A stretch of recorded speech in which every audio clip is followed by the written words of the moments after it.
welcome to the Old Time Radio Superman Show. This is your host, Adam Graham, coming to you from Boise, Idaho. Last time we left you, Scotty McTavish was about to send some messages to the San Jose. But who should bust in but Limey, the leader of the mutiny.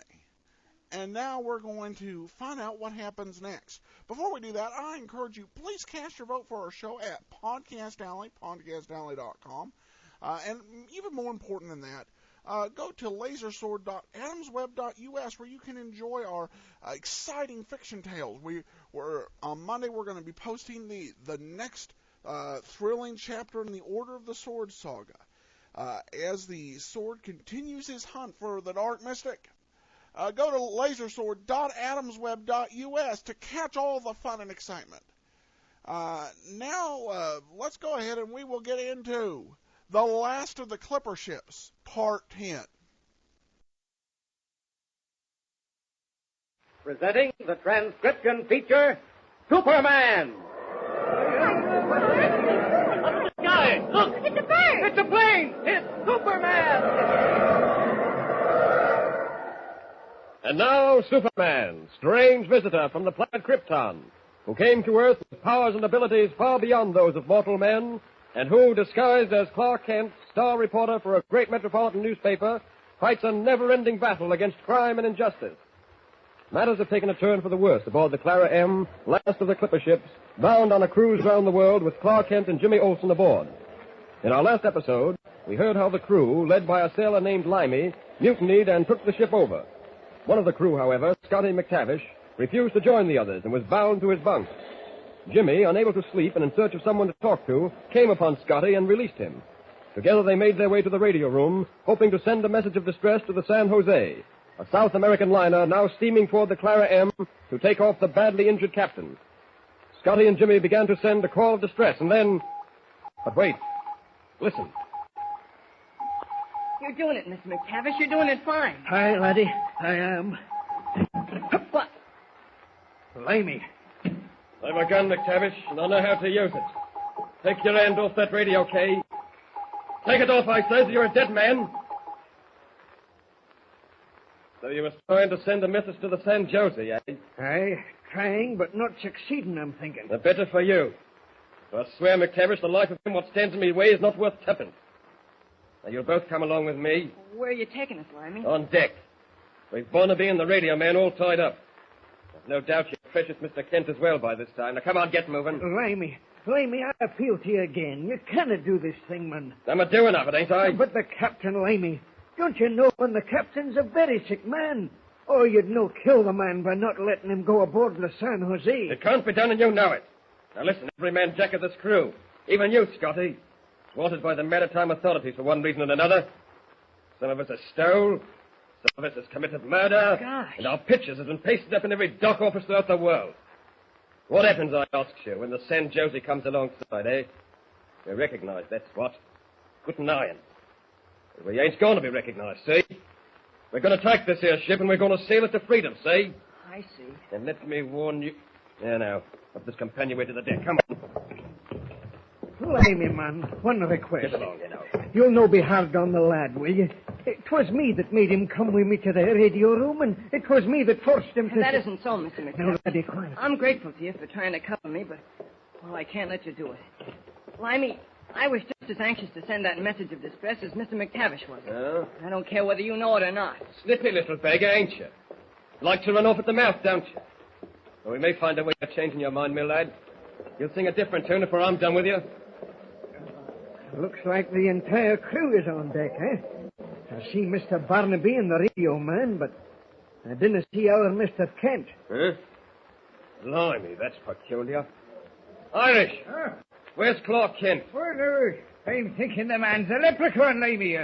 Will-o'-the-wisp, so to speak. Speak plain, speak plain. Really, he wasn't in his cabin, Limey. He's nowhere else to be found. Some of the lads are looking for him now. He can't escape, Mr. McTavish. I heard that. Don't you think for one moment he's escaped us? He must be aboard the Clara M somewhere, and we'll find him, never fear. Well, perhaps we will, but we've got to discover where he may be at. Not in this cabin, eh? Well, then, we'll just see. Come on, lads. Follow me.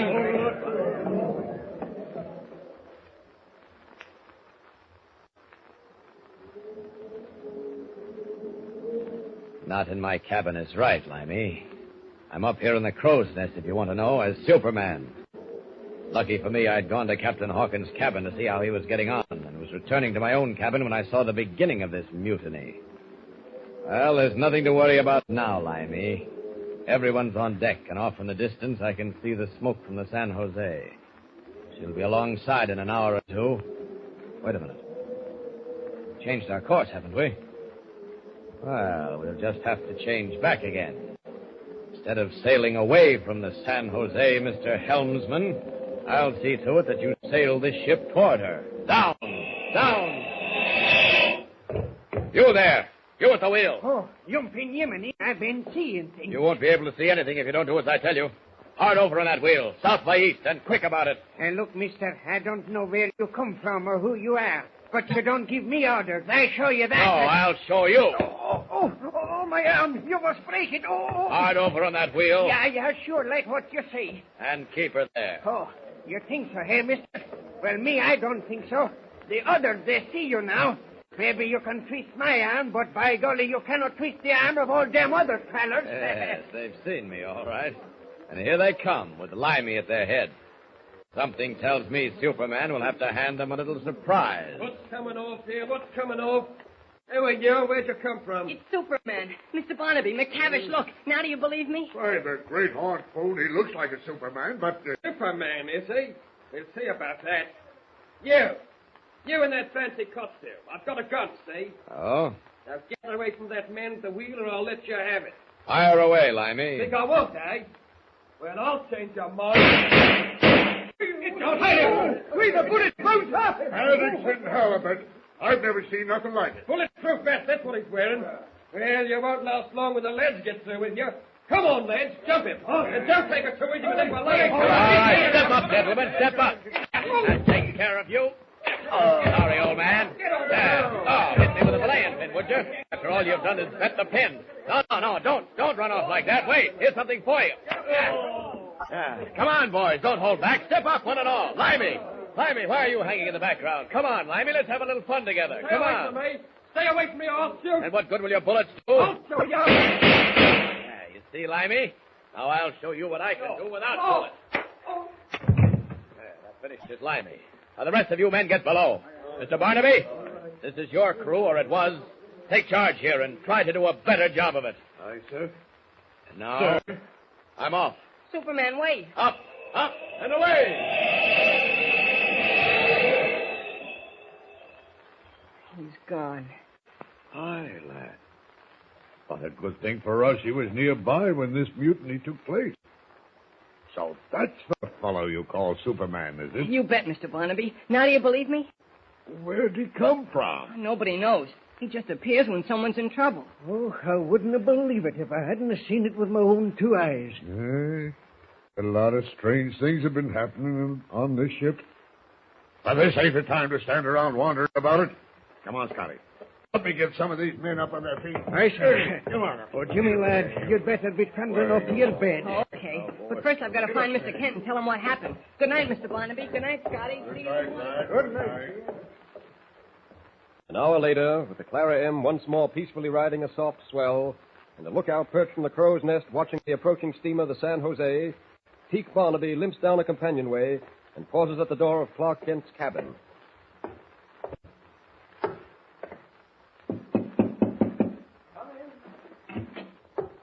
Oh, hello, Barnaby.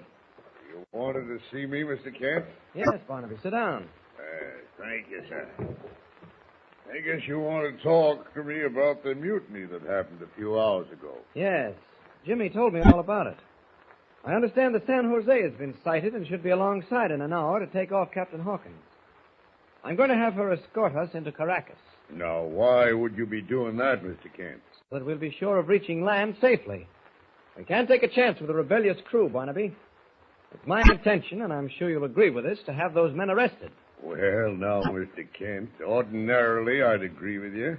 But, under the circumstances, I don't see how I can. What do you mean, under the circumstances? Well, for one thing, This wasn't actually no mutiny at all. The men were scared, Mr. Kent. Scared because they claimed they heard the whistler aboard ship. That's all it was. Whatever their reason, Barnaby, they attempted to take this ship, and that's mutiny. Aye, Mr. Kent, but, well, I'm a seafaring man and you're not, and maybe I understand these things better than you. Now, this crew of ours, they're fine men, Mr. Kent, fine men. It's just that this whistler business, hearing that so-called spirit whistling in the night, got on their nerves. I guess you'd say as how they didn't know what was going on for a time there. All they knew was they wanted to turn the ship home and get back to land as quick as possible. Well, they still want to get back, don't they? No, sir, Mr. Kent, they don't. I've talked to them. I've taken the liberty of telling them that I'm their new master. I see. Now, all I'm asking is this. Keep on with this here around-the-world cruise. Forget the men ever tried to take the ship. I promise you, I'll keep them in hand from now on. I don't know, Barnaby. Now, believe me, sir, I know what I'm talking about. If the San Jose escorts us into Caracas, there'll be an investigation. You and young Jimmy and all the rest of us will spend the next 6 months in Caracas waiting for this case to come to trial. All because the lads was a little foolhardy. Well, all right, Barnaby. I'll do as you suggest. Thank you, sir. I'll be getting up on deck to make ready for the San Jose. She'll be coming alongside soon. Right. I'm not the fool you think I am, Barnaby. You're after something yourself. I wonder what it is. Well, one way of finding out is to let you think you're having things your own way. When the right time comes, I can always step in. As Superman. Clark Kent is right, of course. Teak Barnaby, who, as you remember, tried to buy the Clara M from Editor White, is certainly after something aboard the old clipper ship. But what can it be? Have you any idea? Be sure to hear the next episode for further developments of our mysterious adventure with Superman. Tune in the next thrilling installment of the transcription feature, Superman. Up in the sky, look! It's a bird! It's a plane! It's Superman! Superman is a copyrighted feature appearing in Action Comics magazine. Welcome back. If there were a radio version of the Oscar for most bad accents in a single episode, I think this one would have to win. What do we have? We have Scottish, we have Irish, we have English, and we threw in some Swedish. Yeah. This is... I do have to say one thing. I know that some of us may complain about the Scotty McTavishes and Tumbleweed Joneses of the world. But I think in one way, these old-time Radio Superman shows do get it somewhat right. You don't have to be superheroes to be a hero. That I think is kind of the message, if there's a message to that, as they do heroic deeds and acts putting themselves at risk in a way that Superman never could. For Superman, we're just waiting for him to show up and bust some head together. Now, Scotty McTavish, there's a lad who's taking some risks. So, hats off to him.